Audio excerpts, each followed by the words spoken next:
विसेवितं तपेति जम्बू फटकारपक्षणम् उमासुतं शोकनाशकारणम्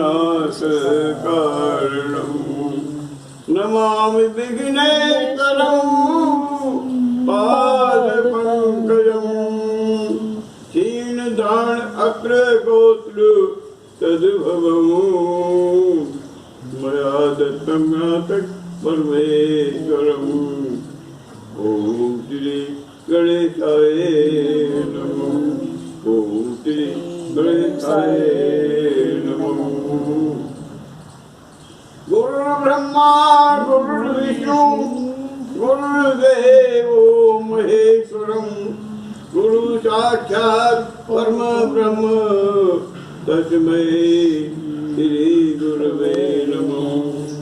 अखंड मंडलाकारं व्याप्तेन चराचरं तत्पदं दर्शनं येन तस्मै श्री गुरवे नमः। अज्ञानतिमिरान्धस्य ज्ञानांजन शलाकाय चक्षुरुन्मीलितं येन तस्मै श्री गुरवे नमः। तस्मै श्री गुरवे नमः। गाढानुरागभरनिर्भरं रघुरायां कृष्णोति नामं मधुरं तत्पाठयन्यताम्। आत्मनाम रो नामं नामाकृतः कृपच्यते श्रेष्ठायोन्गृह्यासु शिष्टापत कलत्रयो शिष्टापत कलयो बन्नो गुरुपदकंड कृपा सिंधु नर रूप हरे महामोहतम पुंजय यात्म जन रवि कर निकर बन्नो गुरुपद पदम परागा दुर्ते सुभाष करते अनुरागा। गुरु के चरणों में बंधन करना चाहिए। किसी कार्यक्रम में संबरोध करें। भरोसो दृढ़ चरणन केरो भरोसो दृढ़ चरणन केरो भरोसो दृढ़ चरणन केरो भरोसो दृढ़ चरणन केरो। श्री बल्लभ नख चंद चटावन तब जग माए अंधेरो भरोसो प्रभु इन चरणन केरो भरोसो प्रभु इन चरणन केरो। साधन और नाही जा जग में साधन और नाही आ जग में कद में जातो हुए निवीरो भरोसो प्रभु इन चरणन केरो। सूरदास कहे दुविधा धरो सूरदास कहे दुविधा धरो बिना मोल को घेरो भरोसो प्रभु इन चरणन केरो भरोसो कृष्ण इन चरणन केरो। नमामि यमुनामयम् सकल सिद्ध हेतु मूलाम् मुराद पद पंकज एक प्रथम मंदुरेणु कामम कटक नव कानन प्रगट मोद पुष्पामुना सुरा असुर सुपूजितं स्मृतं किए विमृतियं वर्णानाम संगाराम रसानाम छंद कामके मंगलानाम च कर्तारो वंदे वाणी विनायको। श्रीमद् भागवतम नाम पुराण लोक कृतम ऋणयक्षता युक्तो मम संतोष कारणम श्रीमद् भागवतामिदं सुरते सत्तारांड कुरु सज्जनम तिचंदे पाक कवितं प्रवलसद भक्त पालम बालोदयम द्वादशशतं च यज्ञं विलक्षया सहस्राण पल्लवं पर्णान्यस्य सहस्रदोषं दुर्गो भवति सर्वोपर्यम् निगम कल्पतरोहितं फलं सुखमुखाद दिव्यसंयुक्तं पिबतं भागवतं रसमालयं मनोरथा भुवि आवकाम् श्रीमन्नारायण नारायण नारायण श्रीमन्नारायण नारायण नारायण श्रीमन्नारायण नारायण नारायण बद्री नारायण नारायण नारायण बद्री नारायण नारायण नारायण लक्ष्मी नारायण नारायण नारायण लक्ष्मी नारायण नारायण नारायण बद्री नारायण नारायण नारायण श्रीमन नारायण भागवत भगवान की जय हो, कृष्ण कन्हैया की जय हो, राधे रानी की जय हो, ब्रह्मा जी की जय हो, देवता की जय हो, प्रजी महाराज जय हो, सभी देवताओं की जय हो, भूमि माता की जय हो, औषधि देवता की जय हो।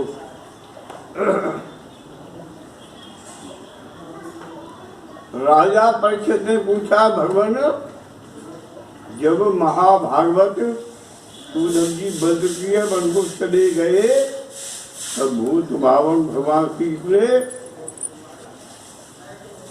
द्वारका में चली गए। प्रभो यदवंशी श्रोमणी भगवान श्री कृष्ण ने अपने कुल के ब्रह्मशापग्रस्त होने पर सबको नेत्रादियों के परम प्रिय अपने दिव्य तीव्र की लीला का स्मरण करते हैं। तुमजयी महाराज कहते हैं बरकत दे भगवतन के मोह का पात्रम समझतानम। जब भगवान श्री कृष्ण ने देखा कि आकाश पृथ्वी अंतरिक्ष में बड़े बड़े उत्पाद अब शुरू होने लगे, तब उन्होंने तो धर्मा सभा में उपस्थित सभी यदुवंशियों से ये बात कही, यदुवंशियों ये देखो द्वारका में बड़े बड़े भयंकर उत्पाद होने लगे। ये साक्षात यमराज जी ध्वजा के समान हमारे महान अनिष्ट के सूचक हैं। अब हमें यहाँ घड़ी दो घड़ी भी नहीं खेलना चाहिए। स्त्रियाँ बच्चे बूढ़े यहाँ से संकोच द्वार क्षेत्र में चले जाएं और हम लोग प्रवास क्षेत्र में जाएंगे। वहाँ सरस्वती पश्चिम की ओर समुद्र जा मिली है एवं आप सब लोग जानते ही हैं उसमें स्नान करके हम पवित्र हो जाएंगे। एकाग्र से गंगा के देवता का पूजन करेंगे, उपवास करेंगे और उन्हीं का चिंतन भी करेंगे। परीक्षित सभी ऋषियों ने भगवान श्री कृष्ण की इस बात का समर्थन किया और नौकाओं, रथों, हाथी एवं घोड़ों पर सवार होकर प्रवास क्षेत्र की यात्रा की। वहां पहुंचकर सभी यदुवंशियों ने भगवान श्री कृष्ण के आदेश अनुसार स्नान किया, आर करके देवताओं का पूजन किया, शांति पाठ आदि भी किए, किंतु ऋषियों के काव्य उनकी मत पर भी उन्होंने से मेरे नामक मदरा का पान करने लगे। नामक मदरा का पान करने लगे, इससे उनकी बुद्धि भ्रष्ट हो गई। बहुत तीव्र मदरा के पान से सब उन्मत्त होकर बड़े घमंडी हो गए और एक दूसरे से झगड़ने लगे। एवं अस्त्र संवाद योग करने लगे। राजे जब उनके अस्त्र नष्ट हो गए तो उन्होंने उस घात को फाड़ा, एक दूसरे पर प्रहार करना आरंभ कर दिया। वह घात उसकी मुँह चल के चूल्हे से उड़ती। उन यादवों के हाथों में आकर वज्र के समान हो गई और मूल आपस में लड़ते लड़ते नष्ट हो गए। परीक्षित बलराम जी समुद्र के तट में बैठे हुए परमात्मा का चिंतन करते करते आप तुम सरु में स्थित हो गए। उन्होंने पंच भौतिक शरीर को त्याग दिया। जब श्री भगवान श्री कृष्ण ने देखा कि मेरे बड़े भाई बलराम जी परम पद में लीन हो गए हैं, तो एक पीपल के वृक्ष के नीचे जाकर चुपचाप बैठ गए। भगवान श्री कृष्ण उस समय अपनी अंग कांति से सभी दिशाओं का अंधकार उठा दिया। वे प्रकाशमान हो रही थी। उनकी सौंदर्य शिवास तत्व आठ कवर्यम सुरामन पर्वतनी सुमंगलम, अर्थात वर्षाकाली मेघ के समान सामने से तपे हुए सोने के समान ज्योति निकल रही थी। वक्त चलता श्री वक्त का चिंतवान था। मेरी पितामह भी धोती वैसा दुपट्टा धारण किए हुए थे। बड़ा ही मंगलमय रूप था। घुटनों पर बनमाला लटकी हुई थी। शंख गदा सेवा कर रही थी। उस समय भगवान अपनी दाहिनी जांग पर माया चरण रखकर बैठे हुए थे। लाल लाल तलवार रक्त मर के समान चमक रहे थे। परीक्षित जरा नाम का एक बहेलिया था। उसने मूसल से बचे हुए टुकड़े से अपने बाण की गांठी बना ली। उसके दूर से भगवान का लाल लाल तलवार हन्नी के मुख के समान जान पड़ा।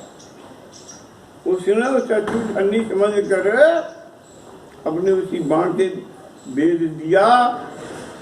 जब वह पास आया तो उसने देखा, रे ये तो चतुर्थ नारायण भगवान कृष्ण।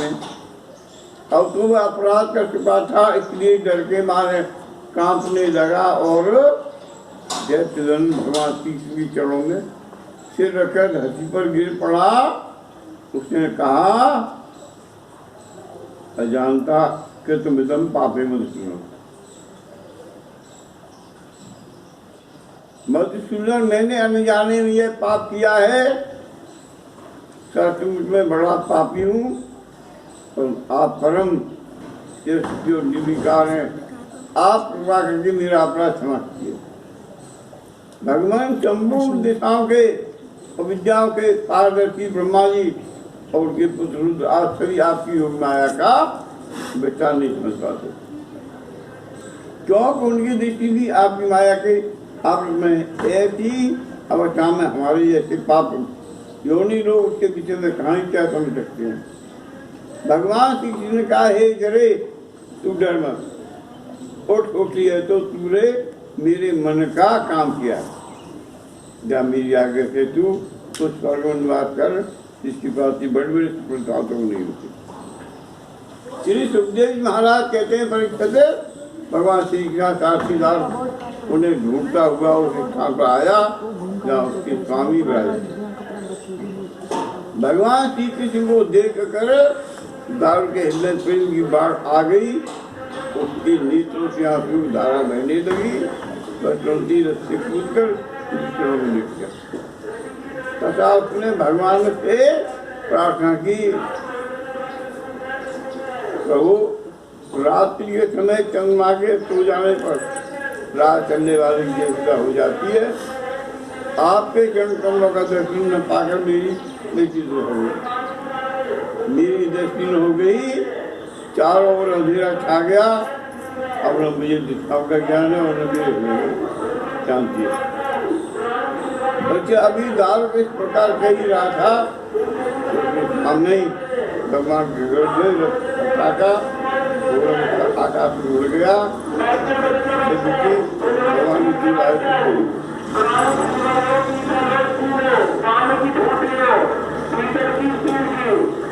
सब लेकर दाल के आकर जीवन में रही भगवान की पिता दाल अब तो यदवंशियों के और संभाल में प्रणाम जी परमती प्रणाम गौर की बात करो तो कहना आप तुम बोले हो द्वारका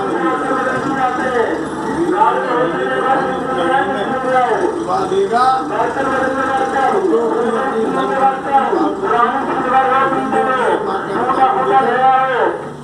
में चंद्र क्या दिया हो तुम्हें द्वारा पुष्ट भागवत धर्म का आके लो ज्ञान ने ठोकर सबकी शिक्षा कर दो मेरी माया महाराज कहते हैं परीक्षित दल के चले जान पर ब्रह्मा जी शिव पार्वतीनाथ लोकपाल में जात प्रजापति की सुंदर विद्या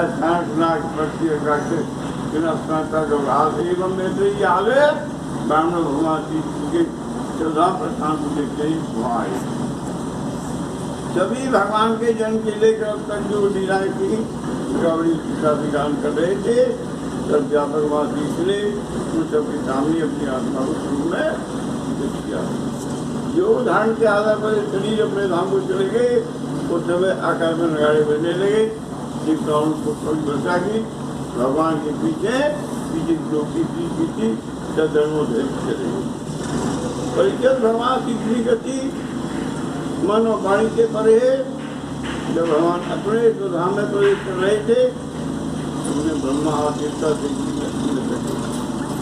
नाचे में बुराई हुआ क्या काम करते हुए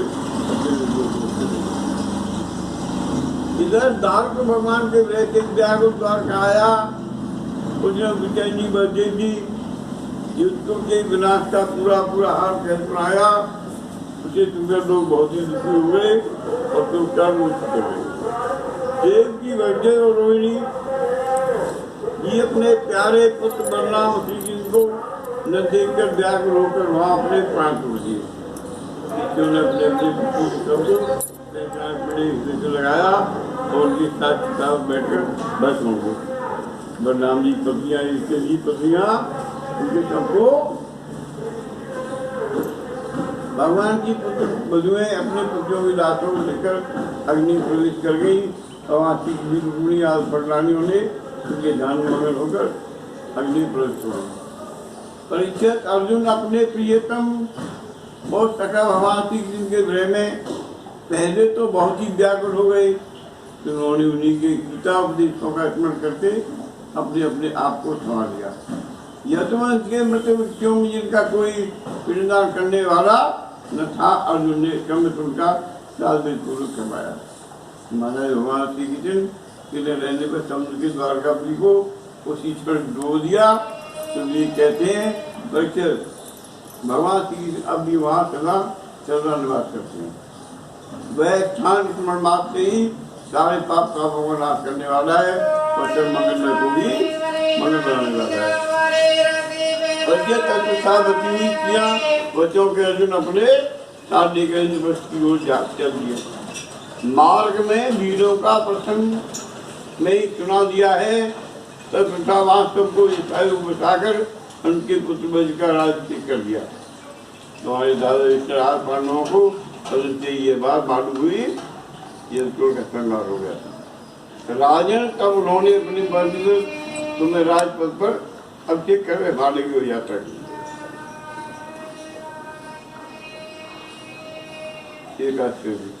इस स्कंद में 13 अध्याय एवं साधारण गणना के अनुसार 560 श्लोक हैं श्रीमद् भागवत की यह महान विशेषता है इसके प्रतिपादन आश्रय स्वरूप साक्षात भगवान ही है इसी श्रीमद् भागवत भगवान का ही शरीर एवं जीव माना जाता है क्योंकि शरीर के मुख्य 12 ही होते हैं 10 इंद्रियां एक मनुष्य की तरह से 12 साक्षर मंत्र प्रधान है इसमें 12 स्कंद है उनमें से 12वां स्कंद बच्चे प्रधान है ईश्वर का स्वरूप क्या है तत्व क्या है इसमें स्पष्ट किया गया है इसके प्रथम अध्याय में यह बताया गया है कितने राजा होते और मर जाते।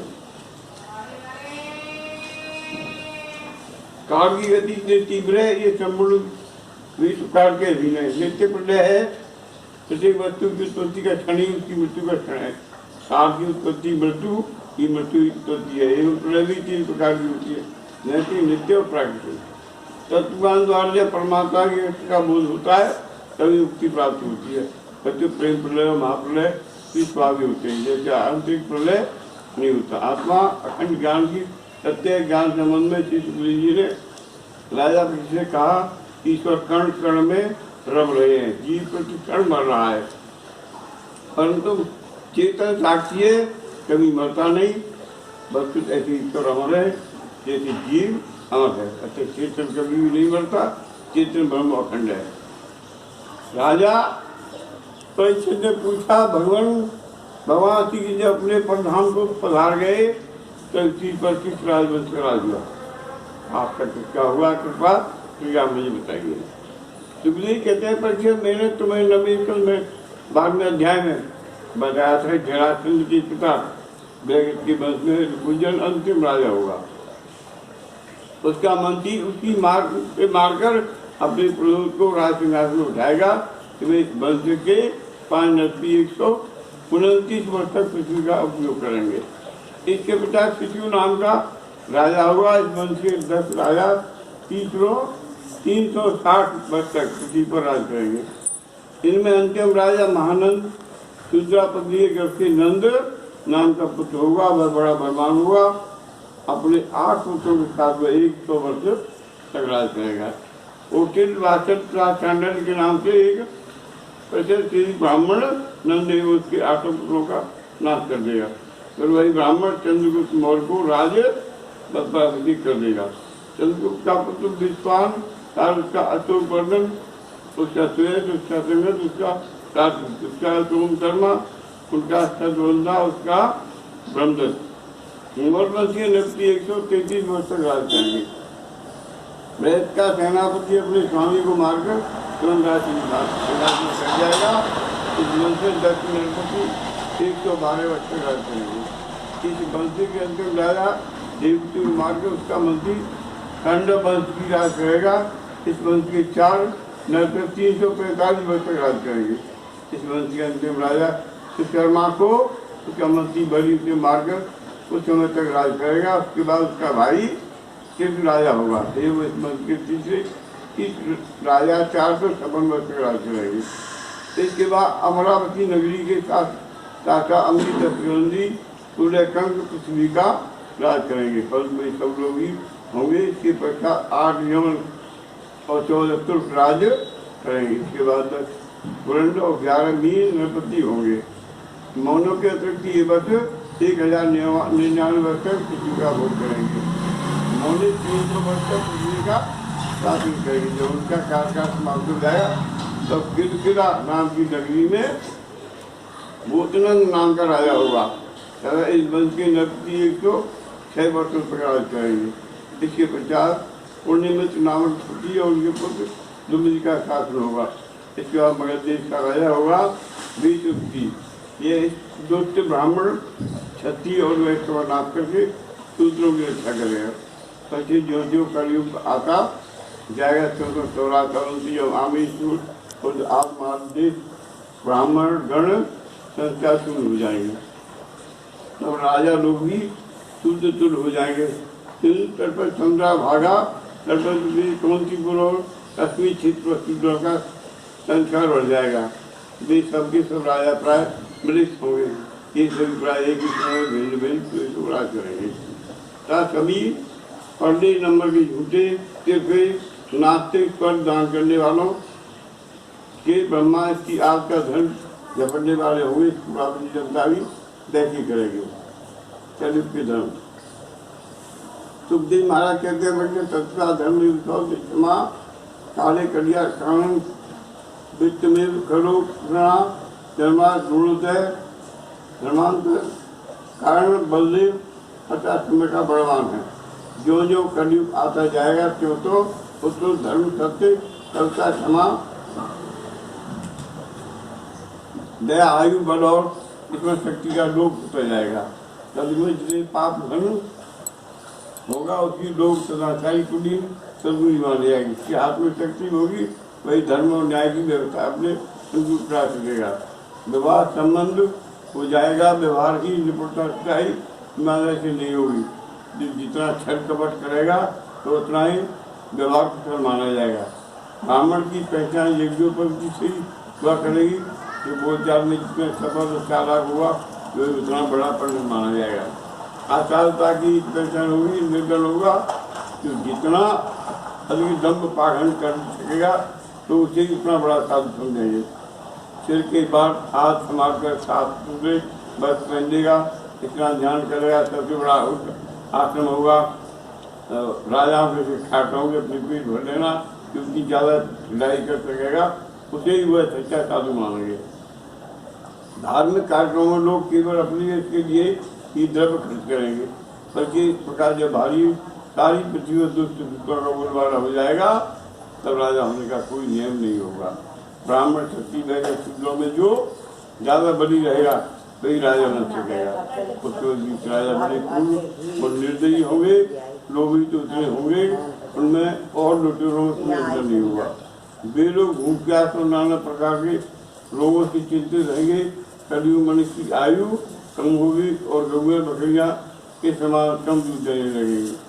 धान्यात अनाजों पौधों से छोटे छोटे ही होंगे, कभी कभी खाते वक्त और कभी जीवन परेशान रहेगा। कलयुग का अंत होते होते जब मनुष्यों का व्यवहार स्वभाव पशुओं जैसा हो जाएगा तो संबर नाम मुख्य ब्राह्मण से आत्म और दिनों संबर ग्राम में विष्णु एक नाम के ब्राह्मण होंगे जब उनके बड़ा होगा। संबर मामला कहाँ है? संबर राजघाट है ना, उसके पास आगे से वो संबर स्थान जहाँ जन्म लेंगे विष्णु संबर स्थान, एक किताब है इसकी कार्यवाही की, जहाँ जन्म लेंगे प्रभु वो है संबर के स्थान। तो संबर बहुत बड़ा वीरान क्षेत्र है, बहुत बड़ा, उसके बाद छोटा सा गाँव है। अच्छा, वो है संबर।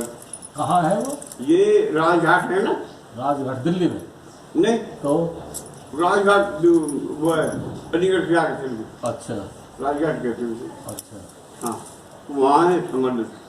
हाँ, वहाँ से काफी दूर चल के तो वहाँ पे बहुत बड़ा वीरान पड़ा हुआ है। अच्छा। बहुत लंबा चौड़ा वीरान है। अच्छा, हजारों बीघा को वीरान है। अच्छा, वहाँ एक छोटा सा गाँव है संबंध, उसे संबंध करते मैं देख जाऊँगा। अच्छा,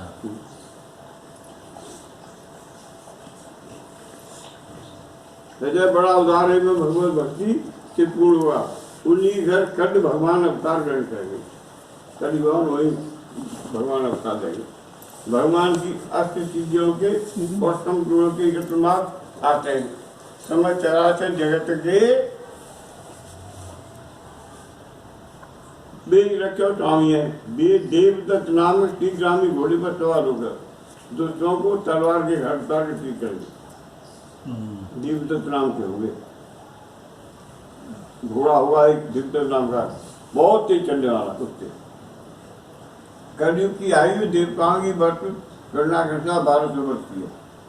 अवथा मनुष्यों की गणना के अनुसार 4,32,000 वर्ष होंगे।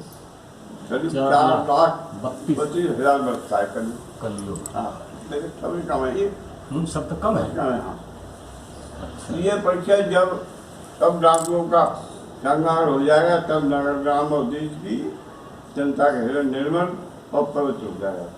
उनके हृदय में भगवान वासुदेव विराजमान होंगे और संतानें पहले की बात हस्त तो बलवान होगी।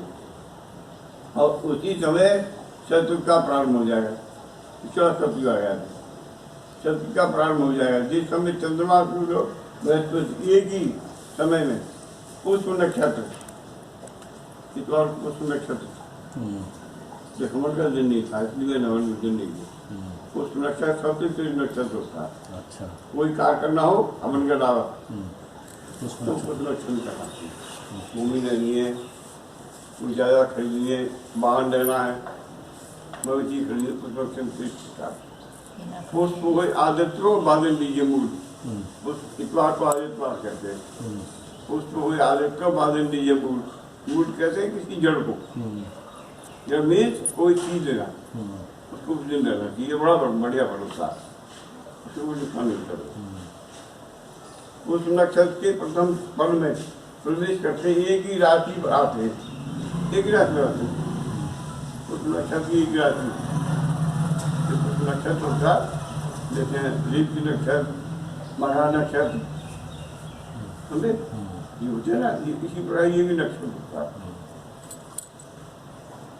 उस नक्षत्र के प्रथम पल में प्रवेश करते ही एक ही राशि पर आते, उसी समय चतुर्था प्रारंभ हुआ। कौन आएंगे एक राशि में? सूर्य बृहस्पति, सूर्य और बृहस्पति एक ही राशि में उस दिन आएंगे, अलग लगाते वैसे। तो उसी दिन इनका जन्म हुआ। भीष्म पिता के पिता शांतनु के भाई देवाती और इच्छासी भगवती समय कला ग्राम में स्थित हैं। ये बड़े युग से युक्त हैं। कलयुग के अंत में कलयुग भगवान की आज्ञा से विपरियां आएंगे और पहले की भांति वर्णाश्रम धर्म का विचार करेंगे। पर जो नरपति बड़े उत्साह बलपूर्व एक दी के उपभोग में लगे थे, उन सबको काट के दुर्गा काल में दर्जवाया जाएगा। केवल सामने नाम रह जाए, केवल क्या सुना हो जाएगी, बस राक्षस का पूरा विनाश हो जाएगा। और उसमें यहाँ तक लिखा है मार्कंडेय पुराण में तो कि मुसलमान तो रहेगा ही, लेकिन तो नहीं रहेगा मुसलमान का। तो इन्होंने आज जब आएगा